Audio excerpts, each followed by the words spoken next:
Broadcasting live from an undisclosed location. This is the TCMMA podcast with your host, Chris Cross. Whoa!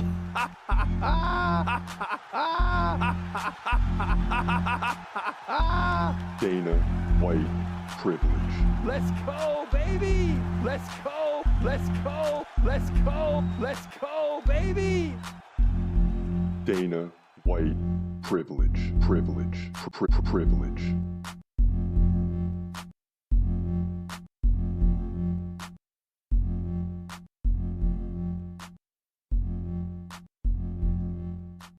What up? This your boy Chris Cross checking in. This is the TCMMA podcast.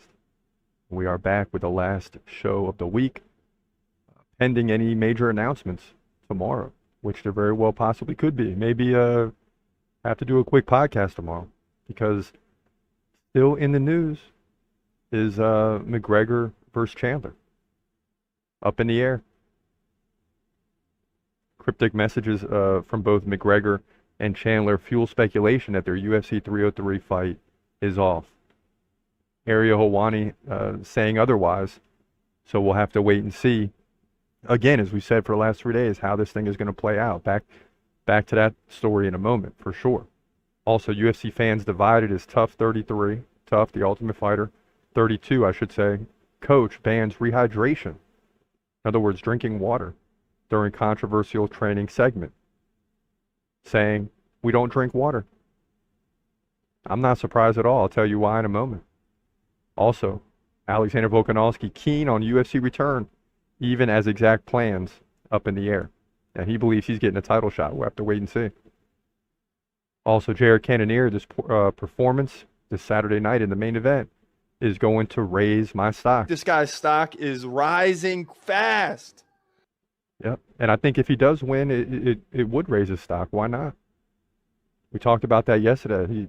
He's in the upper echelon of the middleweight division, but he solidifies it even further with a win. Leon Edwards responds to Islam Makhachev, who is beginning to chomp at the bit to get a welterweight title fight. Now, Leon Edwards has to get past Bilal Muhammad, and then we'll go from there. But is Leon Edwards really wanting to make that fight happen right now? If I'm Leon, I'm trying to stay away from that fight at all costs. And I believe that's what he's going to do. So we'll look at his comments here in a few moments. So those are the main headlines. Getting back to Conor McGregor, because that's what everybody is talking about over the last few days. And to me, this is what I think they want.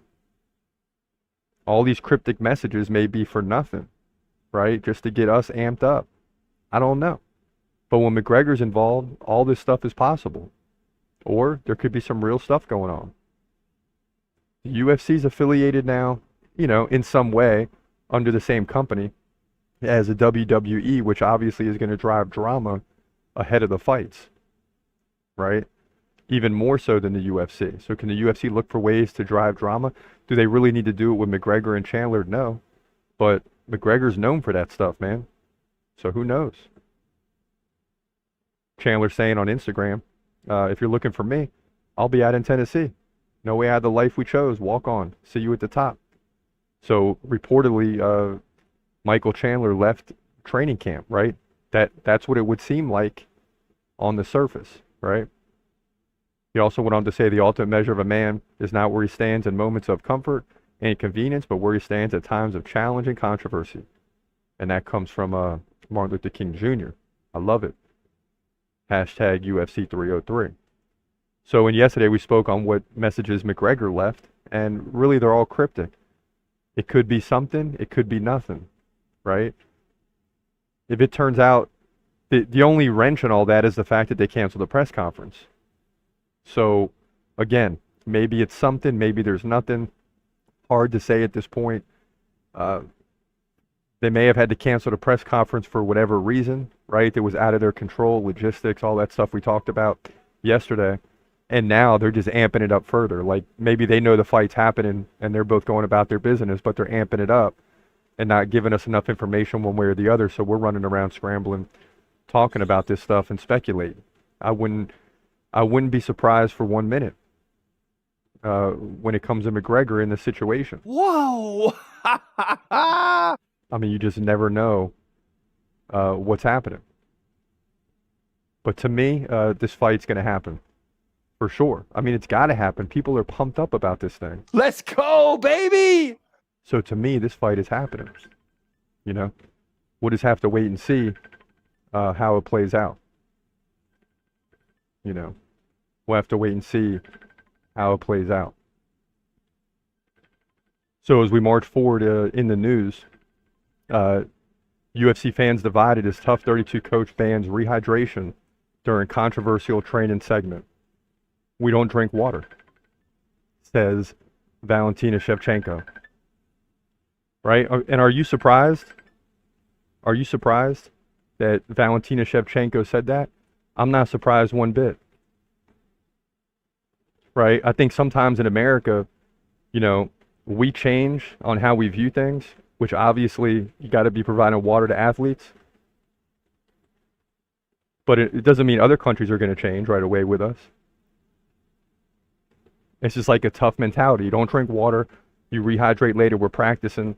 And I know it sounds crazy to us. You know, I know it sounds crazy to us.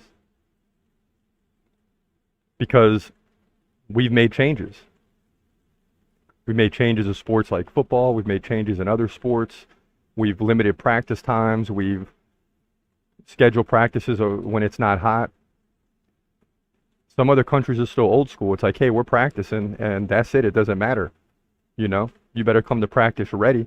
If you're drinking plenty of water before practice, you're going to be just fine. It's those that are hydrated before practice that are usually in trouble. Now, of course, you know, you got to be safe because in America, there's lawsuits galore. So, you know, once one person gets sued, the laws are going to quickly change because other people don't want to get sued. And that's the way that it goes. And it's all for the good.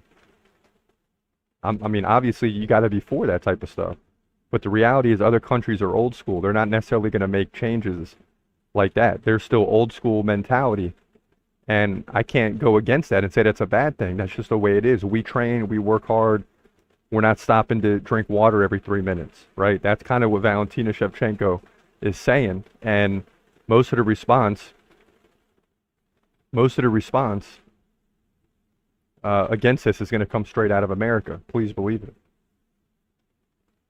Now, on a side note, I didn't even know Tough 32 had started. Evidently, it started last night, so I'm going to have to go in there and watch it tonight. Not good marketing on this one. I mean, I didn't even know it was happening. That's crazy, and I'm on top of all this stuff usually. I even tried to look up some old articles, and there wasn't much. But, you know, I probably missed the boat on this one. But there's not much in the news about it. Doesn't seem like there's much excitement. It is what it is. Alexander Volkanovski keen on UFC return, even as exact plans are up in the air. Volkanovski believes he's fighting for the title. Okay, but now you got Max Holloway. They may take him in a different direction because of the BMF belt. They're not going to put the BMF belt up against Topuria because once a champion gets it, it's going to delegitimize the belt a little bit because it's basically going to be intertwined with a championship belt. So, you know, they got an interesting situation happening right now because you just don't know,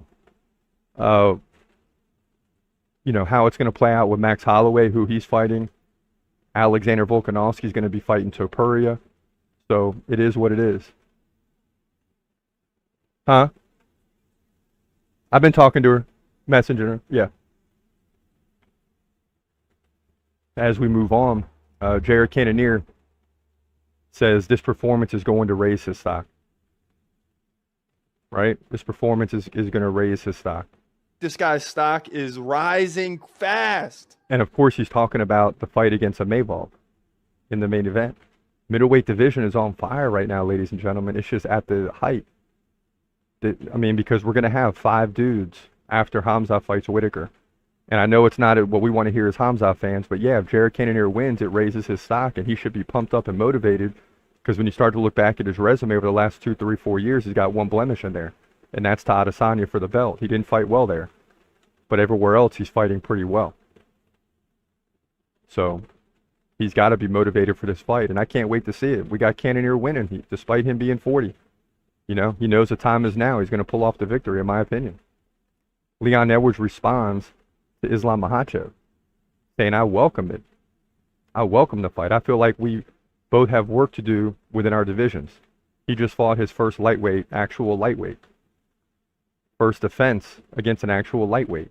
So I feel like he has a few more lightweights to go through before he can think about moving up. And this is what I'm trying to tell you. Leon Edwards is going to try to delay this fight as long as possible.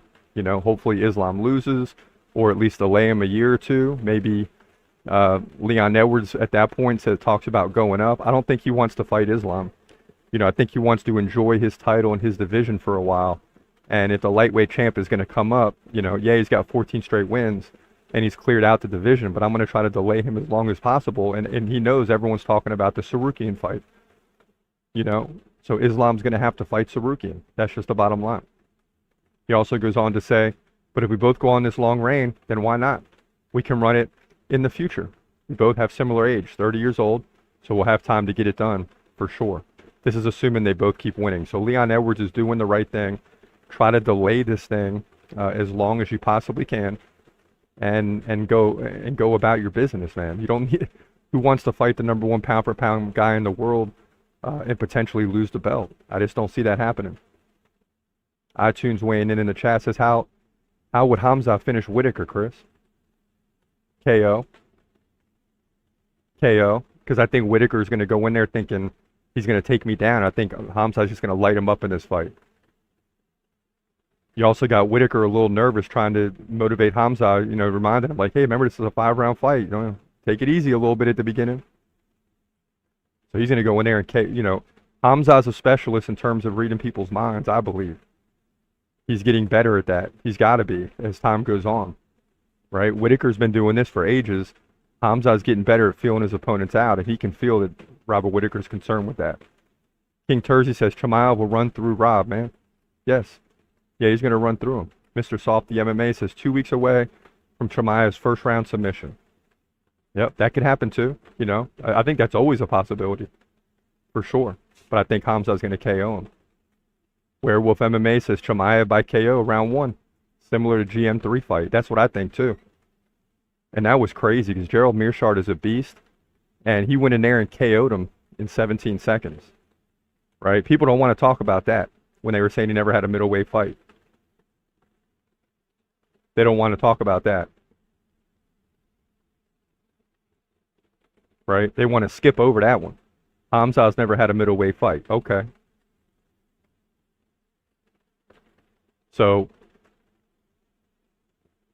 you know, he'll have to beat a real middleweight fighter in Robert Whitaker. Then we can go back to that. MMA says people forget Usman was the toughest matchup style-wise, and Chimaev, can't see that one part, had him baffled had he not injured his hand round 2. Yeah, I mean, for sure. For sure. You know? And it's like, if he doesn't injure his hand, he continues with the ground game all the way to the end. And that's not necessarily what people want to see. They want to see a finish. Usman's not going to allow that to happen. But if he does that to Usman for 3 straight rounds, people are leaving that fight like, dang. Because Usman had one of the best takedown defense in all of the UFC. Make no mistake about it. He had one of the best takedown defense percentages in all the UFC. So, and yeah, he had him baffled in the first round. Why did all of a sudden he look different in both the Burns and Usman fight in the second and third rounds? Because he was too big to be a welterweight and he was injured against Usman. If those weren't the case, he just continues to dominate people. Just continues to dominate. And I believe he will just continue to dominate. He's just going to continue to dominate as time goes on. He's going to have setbacks, but he's not going to have setbacks like a Raul Rosas Jr. at 18, 19 years old. He's older. He's going to have setbacks in a way if he still gets the victory. Okay, but he's learning in that fight. It's going to make him great later on. So I'm not upset with that at all. Well, listen, we got to wrap this thing up quick tonight. I got to get out of here. But I want to get some of these topics in before we wrap up the week and we start looking forward to the watch party on Saturday night. Make sure you join us, Cannonier versus Mayvolf, big middleweight showdown. And we really just want to know who's going to be in that number 4 spot among the top 5 fighters in the division, which will clearly separate themselves from number 6, Marvin Vettori. So that's what's going down, and I can't wait to find out. For now, this your boy Chris Cross. Hope you have a great day, and God bless. As always, peace.